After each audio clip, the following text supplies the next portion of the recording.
Indiana Fever got a win. Terrible game, but a fantastic fourth quarter from Caitlin Clark. 85-77 over the Connecticut Sun. Like 9 points in the fourth quarter, huge. Every genre of sport knows she's one of the most popular. Caitlin turning the gas up. Caitlin was fantastic. You live by Caitlin, you die by Caitlin. Caitlin Clark will win the game because of her impact on the game, her gravity on the game. She draws the attention. She's playing, the adrenaline's going, she's moving around like she wants to move. Here's the script with corrected punctuation, keeping each section separate. She came in hurt, fouled all night, and still dropped 9 in the fourth to close the game.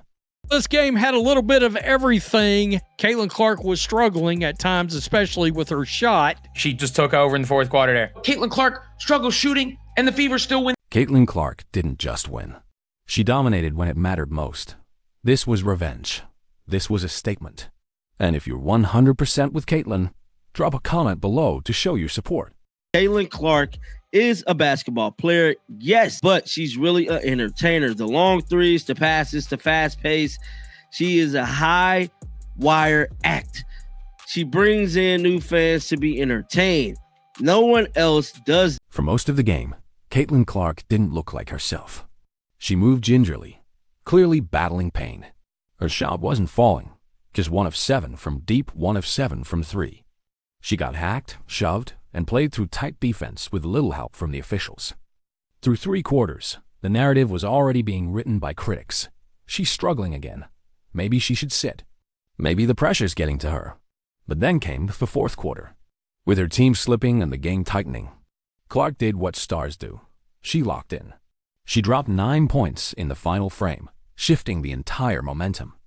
Terrible game, but a fantastic fourth quarter from Caitlin Clark. Like 9 points in the fourth quarter, huge. Caitlin turning the gas up in the last 5 or 6 minutes of the game, and she goes on a little run to clinch. It wasn't just the buckets. It was the pace, the control, the feel. Her gravity on the court pulled defenders out of position, opening lanes for her teammates to feast. She ran the offense like a conductor, drawing doubles near half court, dishing. Behind the back passes, setting teammates up for open looks. Her decision-making was elite. Even without her A-game physically, her mind was sharper than ever. Drive in, and all right, she pulled up for a little mid-range shot. Here's a triple right here. This was her only three-pointer in the game. Dantas goes back to her, way downtown. The result, a +21 plus-minus rating, the highest on either team. When she was on the floor, the Fever thrived. When she sat, they fell apart. This wasn't a comeback by accident. It was a response to every hit she took earlier in the game. And all season long, in a league that's tried to wear her down, Clark reminded everyone, you can't teach heart, and you can't silence greatness. Fantastic in the fourth quarter. You live by Caitlin, you die by Caitlin. The Connecticut Sun and Marina Mabrey felt it. So did everyone watching. It wasn't just the scoreboard that Caitlin Clark had to battle. It was the system itself. From the opening minutes, the physicality against her was obvious. She wasn't just bumped, she was battered. Off ball, on ball, it didn't matter. Arms yanked, jersey grabbed, shoulder checked mid-drive. The defenders weren't playing smart defense. They were making statements. Caitlin Clark literally had to get pulled away from referees to keep from getting technical. And the referees were silent over and over again. Even when she got whacked in the paint or body checked to the ground, the whistle never came. This wasn't new. It's been happening all season. But in this game, it felt personal. There was a moment late in the game when Clark finally snapped. She turned to the official, who'd ignored yet another foul, and barked, "Grow up." She was livid.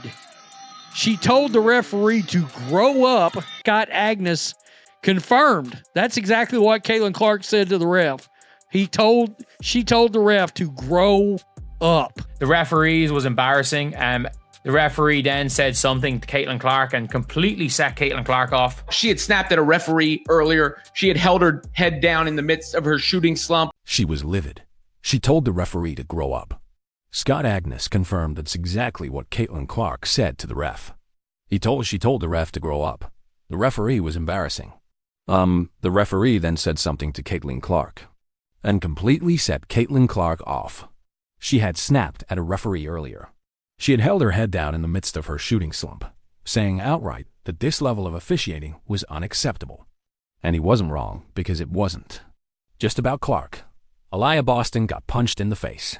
Sophie Cunningham got elbowed in the head and shoved out of bounds with no whistle.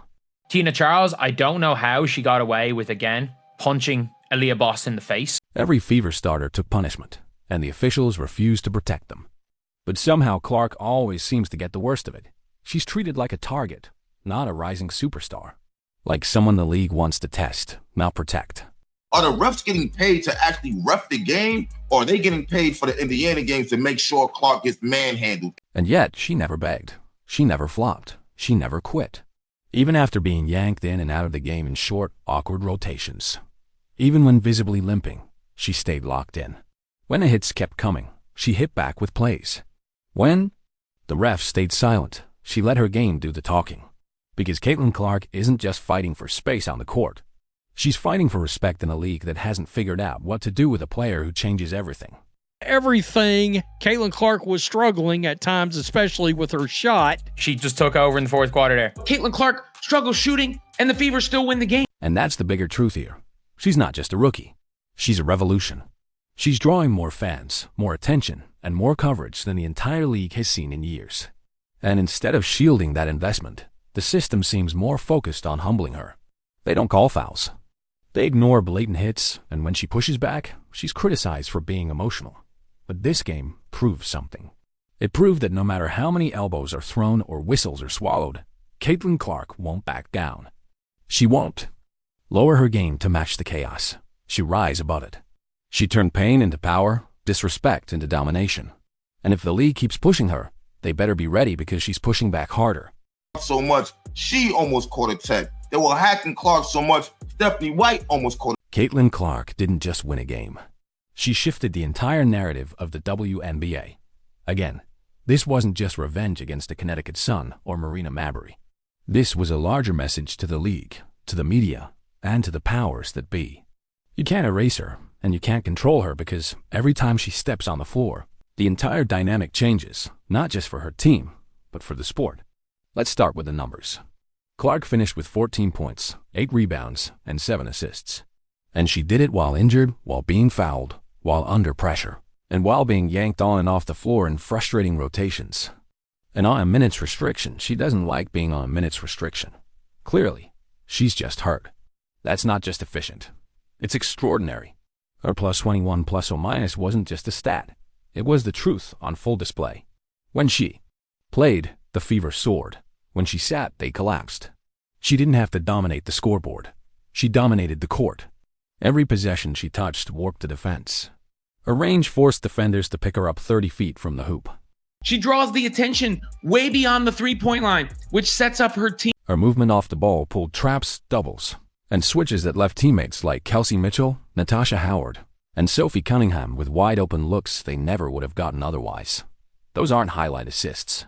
They're high IQ gravity plays that only someone with her understanding of spacing and tempo could make.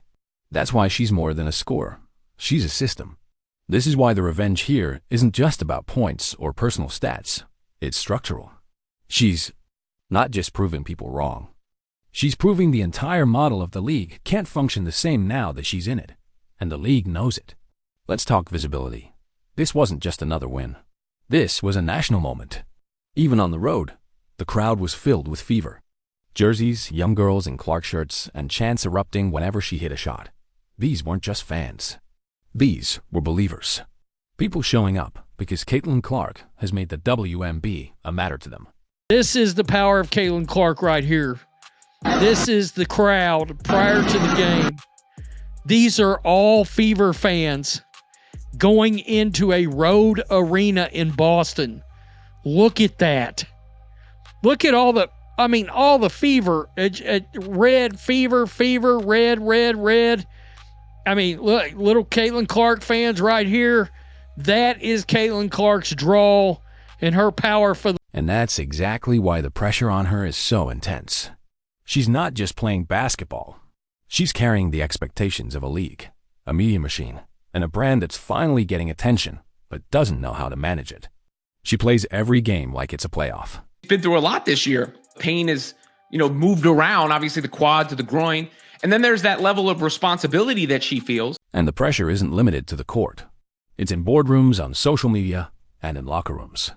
Even behind the scenes, Clark is at the center of major decisions.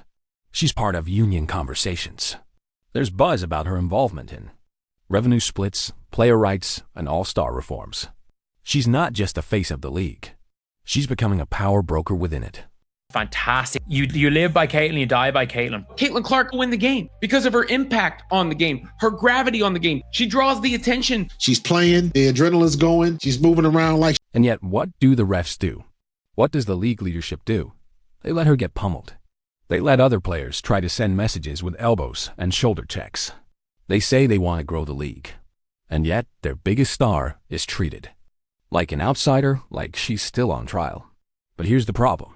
She's already passed the test. She's not just outperforming expectations. She's elevating everyone around her. Her teammates are getting easier shots. Her team is drawing national coverage. Road games feel like home games. And the metrics speak for themselves. Viewership is up. Ticket sales are up. Jersey sales are off the charts. And the Fever, who were once at the bottom of the standings in the spotlight, are now must-see TV. Clark is a basketball player, yes, but she's really an entertainer. The long threes, the passes, the fast pace. She is a high wire act. She brings in new fans to be entertained.